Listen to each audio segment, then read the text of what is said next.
I'm Scott Al Miller. I'm a permanent resident here in Leon, Nicaragua, and today we're going to break down another concern and myth, I believe, about residency and doing border runs. There always seems to be another reason why people are thinking that they want to get residency. And as I said, we've been doing this for 5 years, and after 5 years, there are a few edge cases that do create a situation where residency should make sense for you. But these are well-known edge cases, and with thousands of expats, both here in Nicaragua and across the border in Costa Rica, doing this all the time, if there was completely different cases, we would expect to find them. And yet, nearly everyone who looks at this process believes that they are the first to discover the idea of residency and thinks that border runs are crazy and thinks that every single expat who's ever been in Nicaragua or Costa Rica doesn't know what they're talking about and are missing obvious bits of the process, or thinks that we have lost all concept of what border runs and residency are like and are not able to give a real picture here. But I assure you, we have done this a lot, spoken to a lot of people, and I've recently been both, so I have a pretty good idea of what the differences are. But today we're going to break down the specific worry about a change in how other countries are going to accept people doing border runs. Not border runs from the Nicaraguan perspective, but from the perspective of the countries that people who are doing border runs from Nicaragua are going to. So we're going to discuss that risk and why it's not actually a risk right after the bump.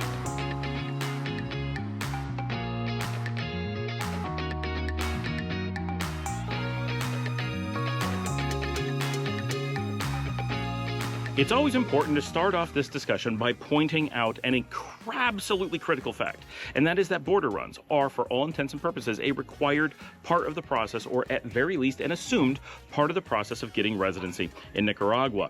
If you say you are uncomfortable with border runs, you are implying you are uncomfortable with residency and therefore any long-term stay in Nicaragua. And if that's such a big showstopper, then Nicaragua is not the country for you. And we had a video about this just about a month ago, where the video was, this country is not for them.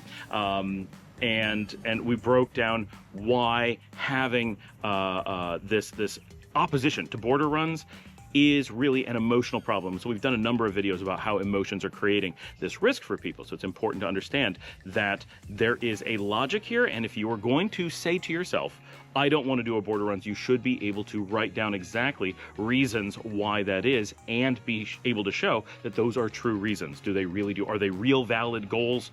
And does getting residency actually fix those goals? So like those, we often say, there isn't this benefit to not going and doing the border run, because people say, well, I don't want to have to do something every 6 months. But residency requires something every 6 months, something that most people find more difficult than the border runs. And so then people say, well, wait, that was the reason I thought I needed it. And it's because it's based on a couple myths and they accumulate. And then it seems like it must be a really logical thing. So the fear that a number of people have articulated to me over time is this belief that due to current events, mostly in the United States, but a few other places around the world, that countries all over the world are shutting down their residency programs and no longer allowing tourists to simply cross their borders. And while there may be a few isolated places around the world that are doing this, and very specifically people are looking at Mexico, who has always had some pretty stringent requirements and is to some degree making some changes as far as how Americans are able to enter Mexico. That is an isolated case, and this is not a standard thing that is happening around the world.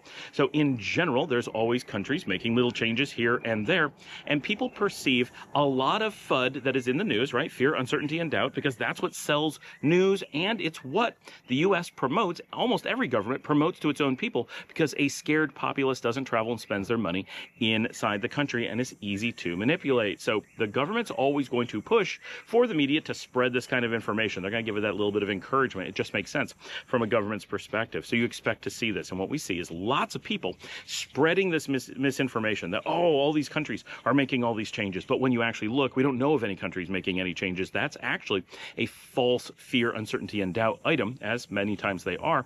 And so there isn't a reason to consider that this is something that's changing. That's just not happening, right? Especially in this region, it is not happening at all. There's no move in that direction. There's no suggestion of that. And people point to new laws in Nicaragua, but there aren't new laws in Nicaragua. That's false. People point to proposed new laws in Costa Rica. Also false. There are new laws in those countries, but they aren't related to this. And so people are just taking normal legislative action and trying to skew it to be something it completely is not in order to make people fearful. And people don't tend to dig into, is that really true? And always say, oh, it must be true. People say it about so many places. So it feeds itself. But there isn't such legislation going on anywhere in the region. There have been quite some time ago.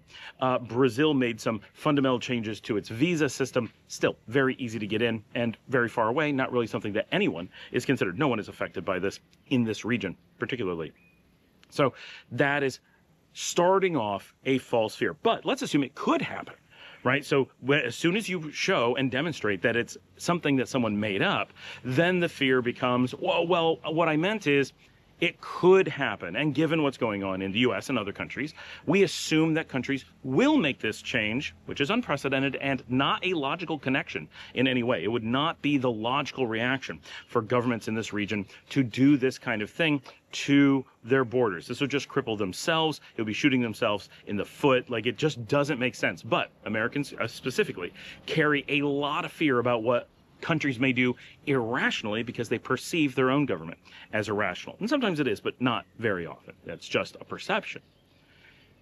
So if this was to happen, let's play with that scenario. It's not going to happen. Like, we can rationally say that's just not a thing. So two major things. One, and for it to be a really major problem, it would have to be Costa Rica, right? They're the only country that is super close to Nicaragua where you have this ultra convenient land border that you can just drive over. So if we want to be heavily impacted, it must be Costa Rica. They're the only country who could enact this kind of pain on Nicaraguan border runners. But let's be really clear. Costa Rica has absolutely no incentive to do this. They have a long-standing relationship with Nicaragua and all of its expats, and they're a tourism-based country. To completely cut off their own tourism system borders on insane. Now, could make sense for Costa Rica to start curtailing some of their long-term residents, which is an unrelated topic, because they may find at some point that they have more tourists or more expats living in the country or visiting the country than they find beneficial to their people. And we would expect them to start pulling back. At some point, we have some videos that go into why that isn't happening, why people misunderstand what is happening in Costa Rica, and reading what is currently happening and what it would look like should it happen. We've covered all of that. So we have nothing to imply that this would ever happen with Costa Rica, and all of the things that people are concerned about in Costa Rica are unrelated. They would not impact the border runners in any way, shape, or form, and it would make no sense for it to do so. So that is not a real fear. But let's imagine a crazy topsy-turvy world where Costa Rica decided to shoot themselves in the foot, and they're no longer friendly to tourism, and they decided to shut down their border. Okay, that's all right. We're going to take that scenario. Now, you still have border run options. They just become less convenient. You still have Mexico, which is not horrendously far away. And remember, we're in an emergency situation. The world has gone crazy, and Costa Rica has shut down their border. Seriously, Costa Rica. You still have Mexico and Belize that are not that far away. All you have to do is cross in and come right back. Neither one is shutting down its borders in this way. This is still very easy. You also have very simple flights, which include places such as Panama and the United States and Cuba that you can get to very easily and reset your passwords that way. Plus, you can fly to places we already mentioned, like Mexico. But all of those, you just take a simple flight and come back, and you have reset your visa. Now, you're going to say, Scott, that's an incredibly inconvenient process. I can't be doing that for the rest of my life. Absolutely, you're right, you cannot. This is an emergency backup should tomorrow Costa Rica lose their minds and shut down their border that you were counting on. Coming from Wall Street, I spent a lot of my career working in risk assessment. And part of the process of risk assessment is, one, identifying if the risk itself is real or not. And that we have established beyond a shadow of a doubt. There is no way that Costa Rica and all the other countries in the region closing their borders to tourism is a real risk. It is simply not a risk. If all those things were to happen, the world would be in topsy-turvy mode, and nothing we have as far as normal laws and normal activity that's going on today would apply. So it doesn't matter. Even if that risk was real, it is such an extreme event that we can't really plan and protect around it. Any protection you imagine you're able to achieve for that scenario isn't real. It is purely emotional. Whether you think a citizenship or a residency or where you physically are in the world is going to play a major role, it is not. That is just something that people are selling you. So that's the first thing. The second thing is deciding what the risk actually is. Most people see a risk and say, oh, this disaster scenario is disaster. If that happens, well, we'll just die or something really dramatic. And that is generally not the case. And so what we're going to now look at is what the mitigation factor is should this terrible event, which is not going to happen, actually did happen. And this is the more important part, because you can make really strong emotional pleas to try to create this fear, uncertainty, and doubt for the first portion, right? It's not real. It is people trying to play on your emotions to sell you services in nearly all cases, or people who are trying to convince you not to move abroad by making it seem scary. So you've got a lot of financial incentive in scaring you. So just, you have to internalize that. People are going to do, they're willing to say anything. And I know this isn't what people like to hear. We hate hearing that our government, that our neighbors, that our family and friends are going to just lie to us and make things up or knowingly repeat false information to try to scare us into so that they can manipulate us into doing actions that they want. But this is reality, and the more you deny it, the more you set yourself up to be manipulated. So don't give into that. Don't allow it to become emotional. Stop and think rationally. What would it actually take? Does any of this stuff actually happen today? No, that's all made up. The predicate to this worry is false.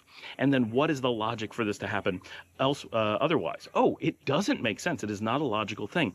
And is it a single place that would have to do this? No, it is a huge number of countries that would have to do this in unison to create a true problem. So that's just how you establish that something is false. Before we go on to our final explanation of how we mitigate this unreal danger, I just want to point out, if you'd like to support the channel, you can buy me a coffee at buymeacoffee.com/Scott L. Miller. It does take a lot to do the research, the filming, have the cameras, the software.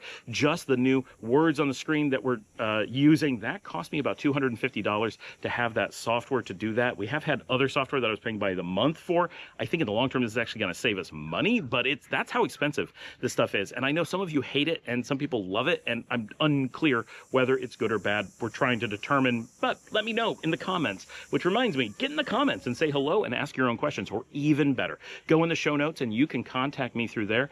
And that's how this question came up. But even more so, look at the bottom. We have some instructions on how you can take a video of yourself and send in a question or a comment to the show, and I can put you on the show and interact with you through your video and let the audience see you. It's a great way for you guys to communicate with each other. So get in the show notes and check out all the information we have in there, including how to support my producer, Marcella, who has Hodgkin's lymphoma. She definitely really appreciates the support that this community gives her. It is keeping her family together. She's a single mother of 2 kids while going through chemo and now radiation therapy. So while her health care is paid for here in beautiful Nicaragua, there are concerns for taking care of her kids when she's essentially disabled throughout this process. So we really appreciate all of that. And a quick reminder, we have a WhatsApp group, which is very loquacious. Do not go in there thinking it's going to be pure just questions about Nicaragua. It can't be. It's just a discussion group. But if you want to connect with a lot of expats and be able to ask questions and get answers in real time, we have a very vibrant discussion group. Link is in the show notes. And of course, on Thursdays, we try to do every Thursday, and we're pretty good about it, a live stream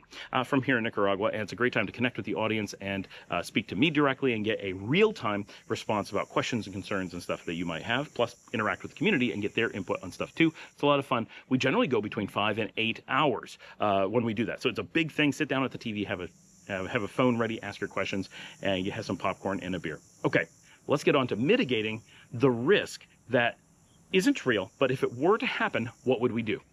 All right, so let's deal with mitigating this risk should this extreme event actually happen. So let's imagine that you're living here in Nicaragua. You have just moved in, it's your first day, and you've decided you want to get residency, and the border's closed. Well, and this is an extreme thing, right? Costa Rica closes its border, as does everyone you could fly to. There's no longer travel from Nicaragua. A lot of other things would happen too, right? The airlines would shut down and all kinds of stuff, because who would be flying? Nobody, that's who. So that would happen too, right? But beyond that, you would be in a position where you would simply go and apply for residency here in Nicaragua. And you'd push that process along to make sure it's going as quickly as possible. If you were eligible for residency, then this would be your process. If you're not eligible, then the point is moot, because you couldn't be looking at residency either way. So this is important. You assume that you qualify for residency. I'm moving so the dogs can be on the show as much as possible. And because you qualify for residency, you would simply apply during that window and make sure it moves quickly. Luke just did this and it took him only a number of weeks, several weeks, of course, but well within the window that you would have access to during this time with the borders closed. And of course, it is absolutely without question, would Nicaragua accommodate people who are going through residency if the process, which currently includes doing a border run to give yourself enough time, was no longer available? Of course they would. There's no chance, none at all, that Nicaragua would shut off their residency program because border runs were no longer available. The system uses border runs today because it's widely available and of no risk. So that would change as well. But you wouldn't need it to, because you'd be able to push through your residency quite quickly. Now let's imagine that you chose not to do that. You're living in the country, you're doing border runs, and at some point after doing border runs, the same event happens, which is the one we're scared of. We're not worried about it happening immediately. We're worried about it happening down the line. That's really what people are looking at, giving changes that are going on in the world. Eventually, this could happen. Absolutely, right? It's an extreme event, but we understand where people are going. So you've done a few border runs, and now Costa Rica and all the other countries, right, just to make this extreme, have all shut their borders. You are now screwed. The border run system that you chose is no longer available. But you're not in actually any worse position than you were initially. You can just apply for residency at that point and be able to stay based on that. You don't have to have the residency before the lockdown happens, which is not going to happen. But should that happen, you don't need to have residency beforehand in order to prevent that being a problem for you. Just get it at the time that you need it. This is much like the argument for university. If someone goes through a career that doesn't require university and they go for years, they build a career, and then later they come into some point in their career where it would be beneficial to have some university training for whatever reason, then it's actually much simpler, much easier to go as an adult who's already established in a career to back to university and go without having to go into the same debt, without having to go hold off their career and a bunch of things and get the degree later in their career. You're not giving up university by postponing it. You're not giving up residency by postponing it. You're simply taking maximum advantage of what is available to you, maximizing what's best for you without giving up any freedom. So you have the flexibility to stay on border runs as long as they make sense for you, or as long as the government allows it. There's a point at which they're going to tell you to switch to residency, at which point you just change. And that is essentially the same as if the borders were closed to you. At some point, you get this information. Now it's time to get residency, and you get that residency, or you decide that you don't want residency. The border run system is the only thing you're willing to do, and you move on to your next destination. That's really the most powerful thing here, is realizing that the entire concept of losing the ability to do border runs never actually presents a problem as long as the assumption is you're able to get residency.